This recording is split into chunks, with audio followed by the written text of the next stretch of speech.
Hey friends, I want to talk in this video about one of the hardest lessons I've ever had to learn, at least so far in my life, which is how to relate to heroes.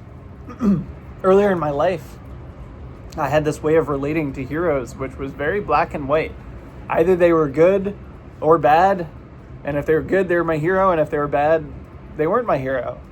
And I've had heroes my whole life, so many people that I've looked up to, that I've learned from, that I've been inspired by. And I think if you'd asked me about it, I might have even given lip service to a sense of, oh yeah, people are complex and great people can have challenges or problems or weaknesses or make mistakes. But on a deep level, I really, really, really did not know this. And it was increasingly painful for me. To give a really simple example, I won't get into all of the heartbreak of it, but to give a simple example, I remember going to a conference that I was really excited about, and one of my heroes at the time was there, and I was so excited to meet him. There were some other heroes, and then I saw this hero of mine smoking a vape in between sessions, and it just broke my heart because to me, and apologies if you smoke, but I was like, you're hurting your body and it's not good for you, and you're not taking care of yourself, and you're setting a bad example too, and why are you doing this thing? Just quit. And of course it's more complex than that. Peace Pilgrim's really clear. She's like, just quit, just go cold turkey on the things, but sort of maybe easy for her to say because she was a spiritual badass. But anyway, from that state of mind, it's tragic if we notice a flaw from a hero because they can't be our hero anymore, and we have to make them bad now because they have this flaw, they have this mistake, they've had this egregious error, whatever it is. Vaping is not the worst thing you could do. I could talk about worse things that some of my heroes have done. But it's very much a black or white mentality. They're good or bad and nothing in between. And that was just taken away from me over years. It was robbed of, I was robbed of that view. And I'm glad. I am better without that view. And the way that I relate to it now is so much more complex and nuanced and also simple. It's also simple. The way I see it is people are fundamentally good. Everyone's trying their best in their own way. And people are also complex beings, and they have strengths and weaknesses, and they've done things that they should be proud of, and probably odds are they've done things they're not proud of, or they've done things that they're not proud of, but maybe they should be not proud of. And we all have blind spots and challenges, and we do things that we regret. A really good example of someone that this started to be possible for me, I like to say that my two biggest heroes are Peace Pilgrim and Arnold Schwarzenegger, because to me that's a funny mix, almost like Arnold Schwarzenegger's movie Twins, where it's him and is it Danny DeVito, and they're supposed to be twins, but they're actually totally different. Peace Pilgrim and Arnold Schwarzenegger on the surface are about as far apart as you could possibly be. But they both inspired me. And I remember reading Arnold Schwarzenegger's autobiography, which Derek Sivers recommends very highly. And that's why I read it. And I was just blown away. I was so inspired by Arnold. And it was so nourishing to me because, how to put it? It was so obvious he's just a guy and that he's flawed and imperfect. He drives a Hummer and he smokes cigars, and most importantly, he got divorced from his wife because he cheated on her and I think lied about it, and he's open about all that. He's like, yeah, I messed up and I have these tendencies and they're not great. Like, maybe it would be better if I didn't drive a Hummer. Maybe it would be better if I didn't smoke cigars. But I'm Arnold, and I'm really good at the things I'm really good at, and I work really hard at the things I work hard at, and I've got these flaws and problems.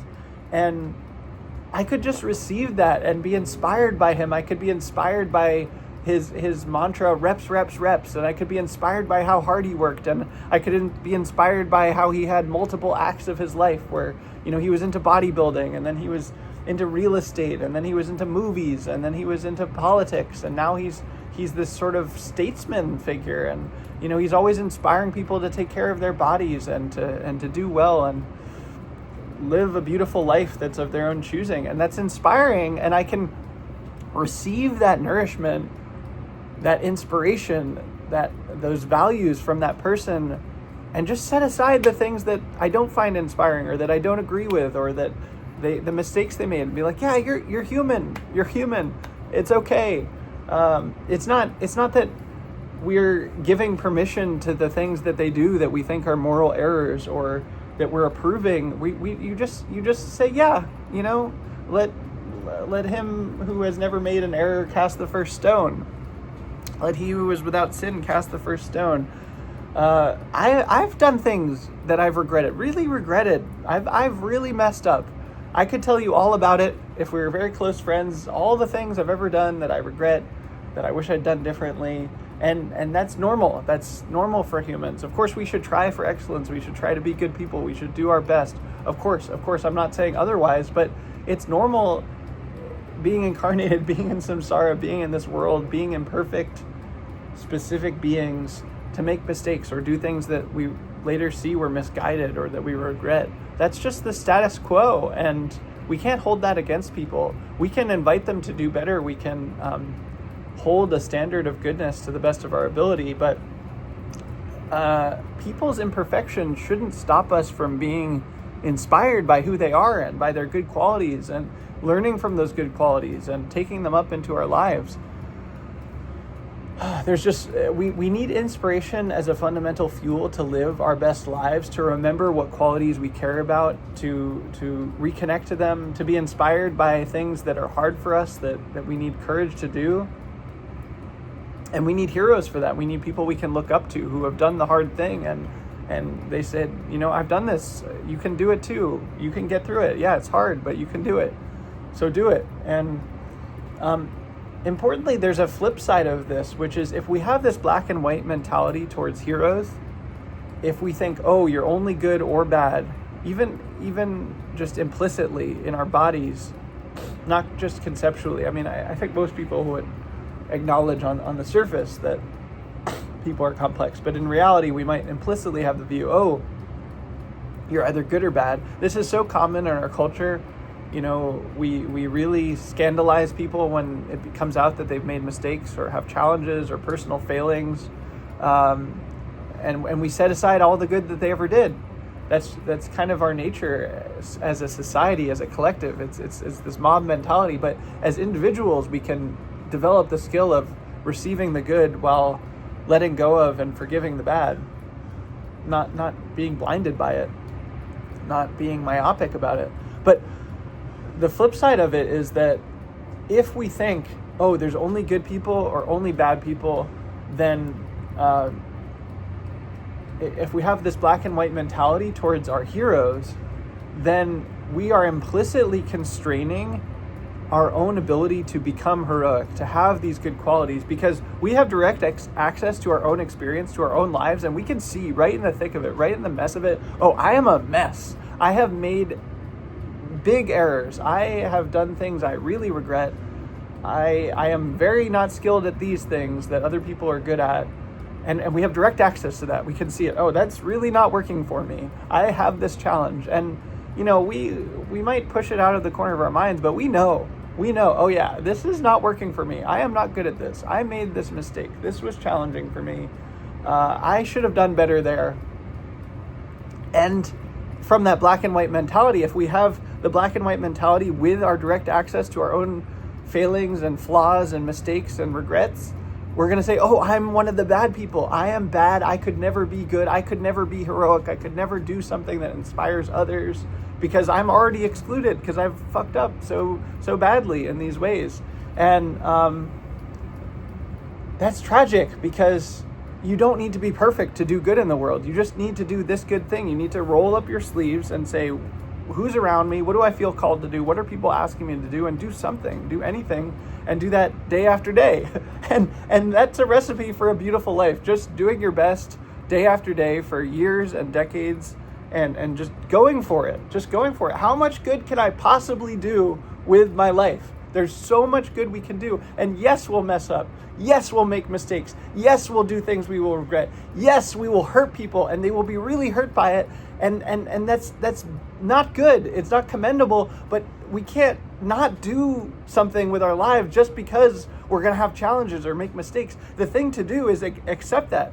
Yes, I am going to have challenges. I'm going to make mistakes. I might even really hurt someone, but I promise I will learn from that. I will grow from that. I will do my best today. And if that's not good enough, I will learn from it. I will grow. I will absorb the lessons that the world gives me. And the world does give feedback. They tell you, hey, this isn't working for you. This is a problem. I didn't like when you did that. That hurt me. So if we're listening, if we're open, if we're willing to receive feedback, the world will give it to us and we can learn from that. And it takes time often with the things that are hardest for us. You know, we have these blind spots and we're defending ourselves and protecting ourselves, and it takes years to really see, oh yeah, that doesn't work, and how's a new way of doing it. And that's okay too. It's okay if it takes years and decades to learn and grow. I believe we are here on this earth to learn and grow. That's such a big part of why we're here. And we shouldn't blame people for learning and growing while they're here, even if it's slow. There are some people who learn really fast and some people who learn really slow. Everyone is trying their best. Everyone is fundamentally good. It takes time to learn, and we should have patience and forgiveness with others, with their flaws. We should have patience and forgiveness with our own flaws. We should just have the willingness to try, the willingness to learn and grow, the willingness to do our best day by day and become better and better. That's what a hero does. A hero is not some perfect, magical person who has some transcendent qualities that no one else has. They're just a person who says, I'm going to do something. I'm going to give what I can. I'm going to show up as best I can, and I'll try my best. And here we go. And then they do that today. They do that today and tomorrow and year after year. And the most heroic people are people who do that for decades, who just keep showing up. And all of my favorite heroes are people who had real dark moments, really difficult chapters of their lives. I think we all go through this, honestly, where we hit some block or some obstacle, or we try something and we really mess up. And then what do? We get back up. We have an act 2. We somehow learn something from that. We digest that experience and we come back even stronger, even better than before. And that's something we can do. I suspect this is going to happen to me. I'm 33 right now. I'll turn 34 later this month. I am young. Hopefully I live to 80 or 90. That's one of my prayers, that I live a long life of tremendous benefit.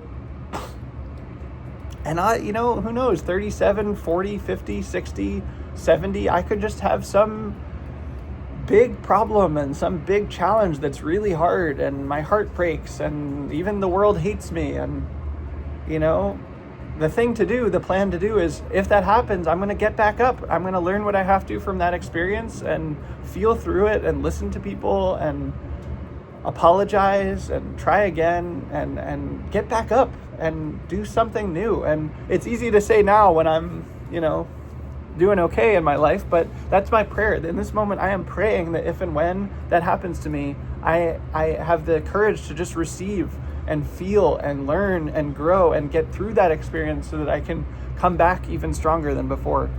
So that's the way I relate to my heroes, knowing that they are humans, that they are complex beings, that they're not perfect, and that that's okay. And that's the way I try to relate to myself. I don't kid myself. I am absolutely not perfect. I may speak persuasively. I may speak confidently. That is not virtue. That is not goodness. That is not perfection. I am absolutely not perfect. I have challenges with this and that and that and that. I could give you a whole long list. Things that are challenging now. Things that will probably be challenging for me in the future. Mistakes I've made in the past. Things I deeply regret. And yet, here we are. We just do what we can today. I wish that for you. I wish that you are inspired deeply by many heroes, that you forgive them their imperfections, that you are inspired by them anyway, that you learn what you can, and that you give yourself that grace also to just try your best today and every day to learn what you can from the things that are hard and to serve in the ways that you can, because we need that. We need your help. We need you to be your best self, not your perfect self, just your best self, the best you can do today. And that is the recipe for a beautiful life, a life well lived. And I wish that for you.